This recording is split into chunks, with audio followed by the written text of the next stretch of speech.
Oh, there they are.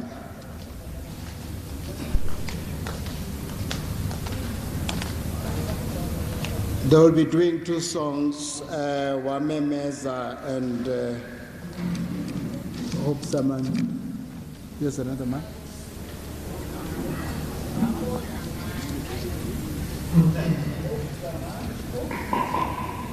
Thank you so much. I had the privilege of working with Mamdi just before she died. 2018, she wanted to record an album with all her songs, and she wanted to do the songs the way that she's always wanted to do them. And I was so privileged to be part of that project. And Mamdi spoke a lot about unifying, she spoke a lot about unity. And I pray that we as young musicians can hold that force and not lose that victory.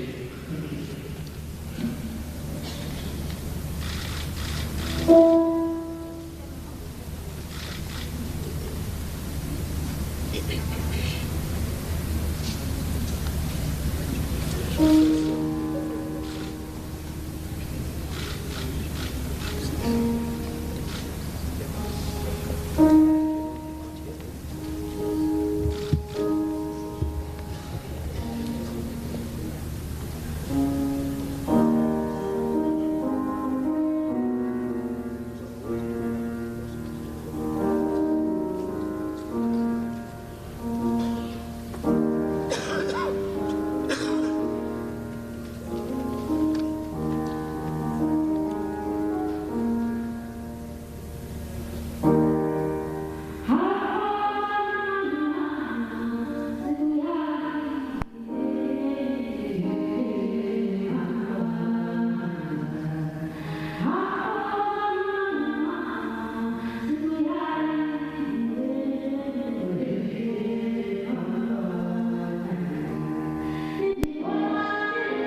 Before we roll it off, this matter is so painful, my sister.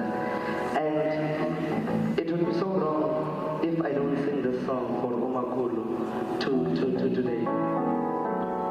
It's called Linda Ibusu.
Thank you.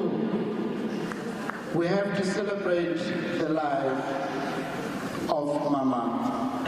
I just received a message from Ambassador Zinzi Mandela now, and she also sent her condolences to the family. And the message says, so sad about Mama Dorothy, born a year before Mama and dies a year after her. They had a beautiful relationship, Mdasa. She was the go-between when parents started dating. And then she goes on and says, Mama always told me how much further Mom Dog cares and her career would have been had she not opted to be a member of MK. This is a message come from the Ambassador Uzinzi Mandela. Moving on. Now we're about to read the obituary of Mama, and that will be read by Dr. Frank S. Kumalo. Can you come through, please? And time is a little bit chowing us.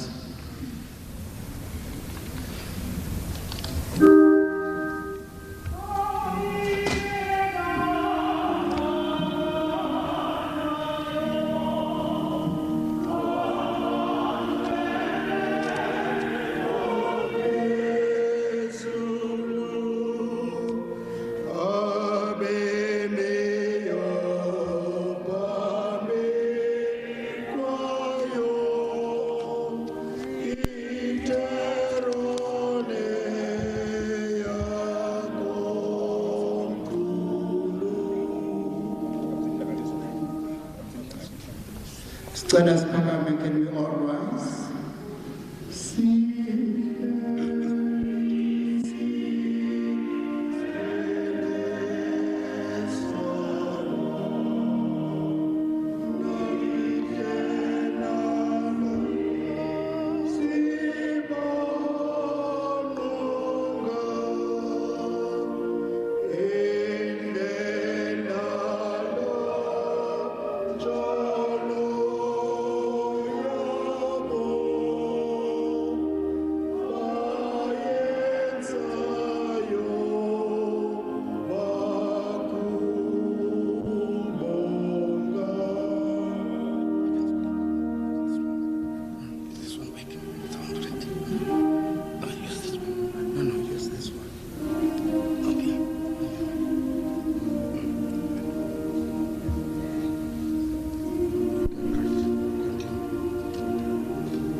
Good day, Your Excellency, former President, Mr. Thabo Mbeki,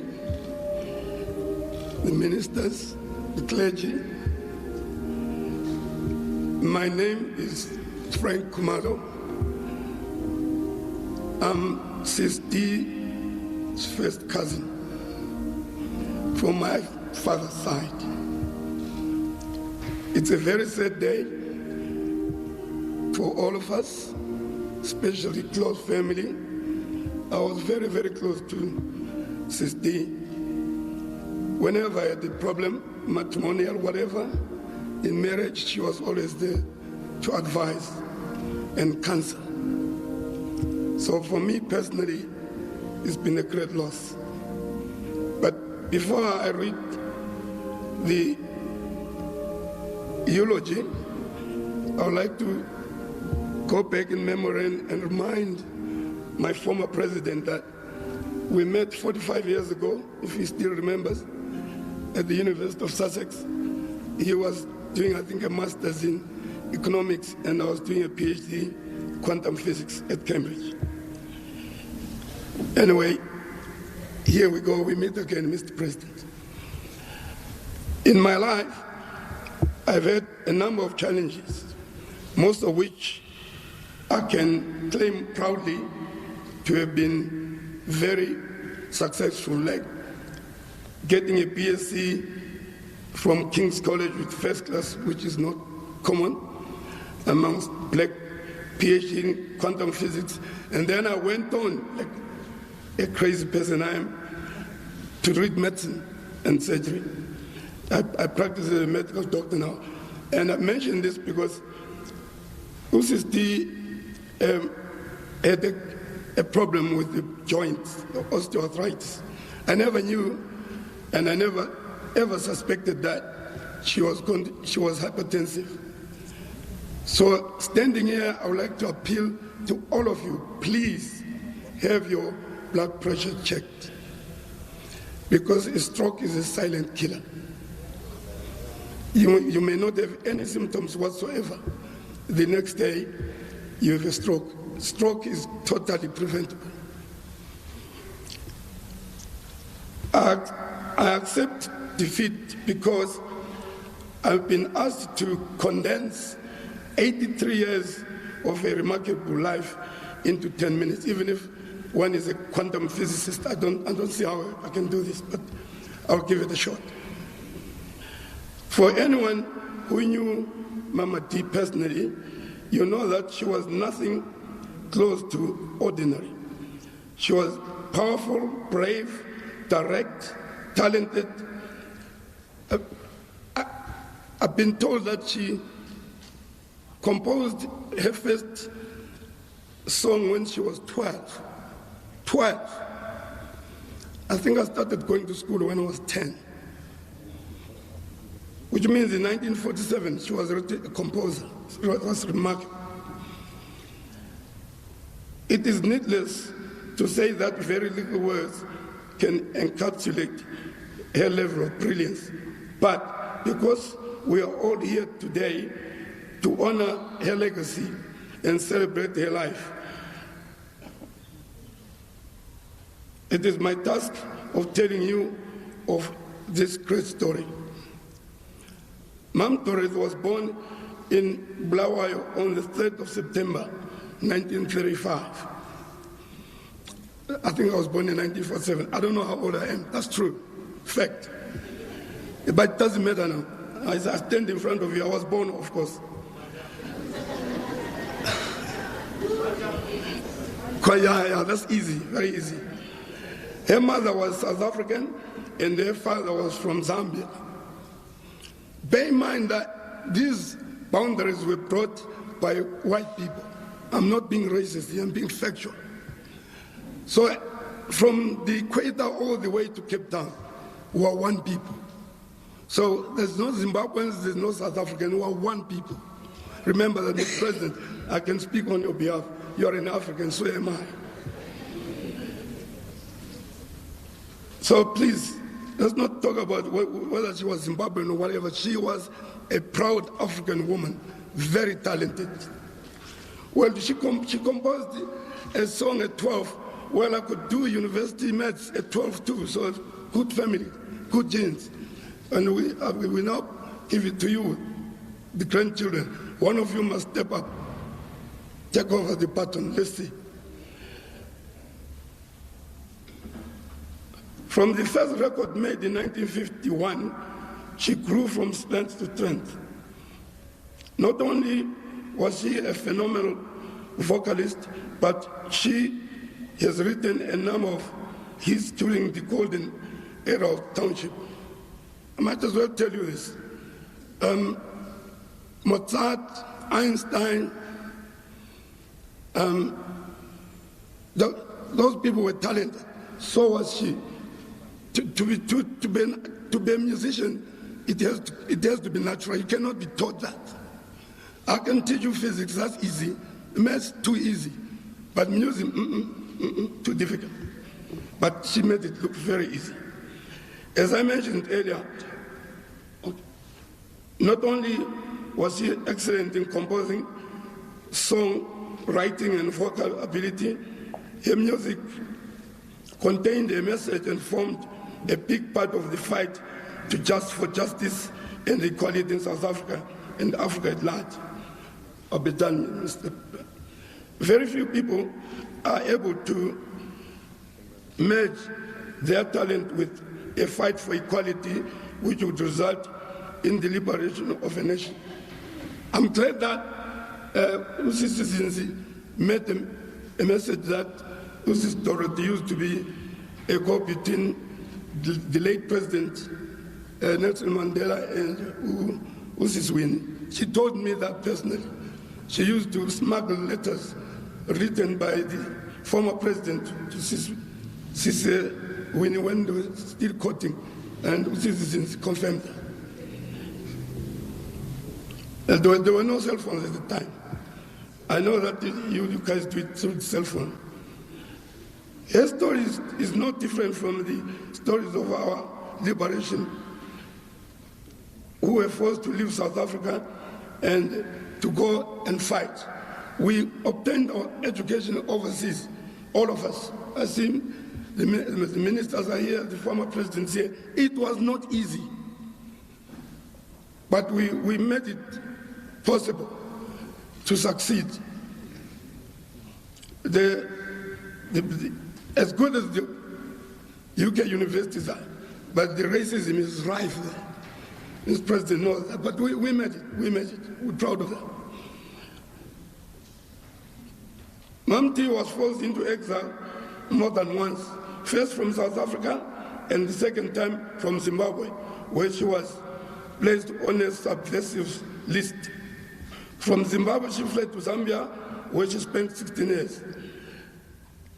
Her character, adaptability, and courage enabled her to make seamless transitions between different countries and the environment, an ability at which we can only marvel.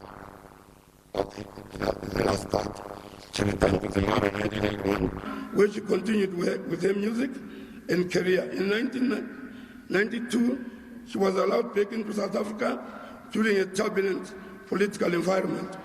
During this time, she managed to re-establish herself into South Africa and the music.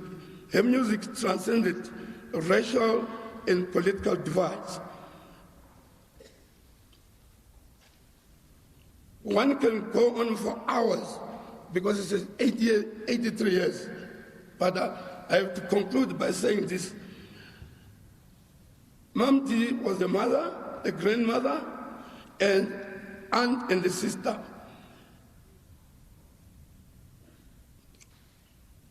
Really, in 10 minutes or 20 minutes, you cannot do justice because it's a long, long life. But all I can say is that instead of crying, let's celebrate this genius. This woman was remarkable. God bless her. May she rest in peace. Thank you.